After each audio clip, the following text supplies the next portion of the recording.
Hi நண்பர்களே, நம்ம இப்போ என்ன பண்ண போகிறோம்னு பார்த்தோம்னா தக்காளி தண்ணி சட்னி தாங்க.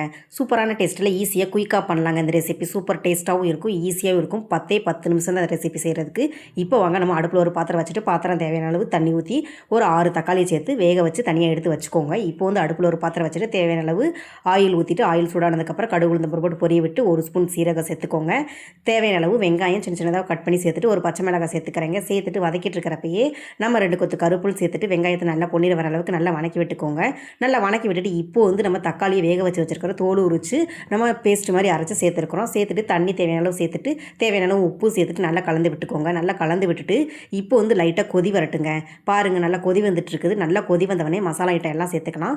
மஞ்சத்தூள் கொஞ்சமாக சேர்த்துக்கோங்க, மிளகாத்தூள் ஒரு 2 ஸ்பூன் சேர்த்துக்கோங்க, மல்லித்தூள் தாராளமே சேர்த்துக்கோங்க. நான் ஒரு 3 ஸ்பூன் அளவு சேர்த்துட்டு நல்லா மிக்ஸ் பண்ணி விட்டு நல்லா கலந்து விட்டுக்கிறேங்க. நல்லா கலந்து விட்டுட்டு பாருங்கள், நல்லா கொதி வந்துருச்சு. நல்லா கொதி வந்ததுக்கப்புறம் அவ்வளோதாங்க, அடுப்பை ஆஃப் பண்ணிவிட்டு மல்லித்தலையை தூவி விட்டுக்கோங்க. மல்லித்தலையை தூவி விட்டுட்டு நல்லா கலந்து விட்டுட்டிங்கன்னா அவ்வளோதாங்க, தக்காளி தண்ணி சட்னி ரெடிங்க. குழம்பு மாதிரி இருக்கும், சட்னின்னு சொல்லலாம். குழம்பு மாதிரி இருக்குது, சூப்பர் டேஸ்ட்டாகவும் இருக்கும், ஈஸியாகவும் இருக்கும். இட்லி, தோசை, சாப்பாடு எல்லாத்துலேயும் காம்பினேஷன் வச்சு சாப்பிட்டு பாருங்கள், டேஸ்ட்டு சூப்பராக இருக்கும். என்ன ஏன் வெயிட் பண்ணுறீங்க?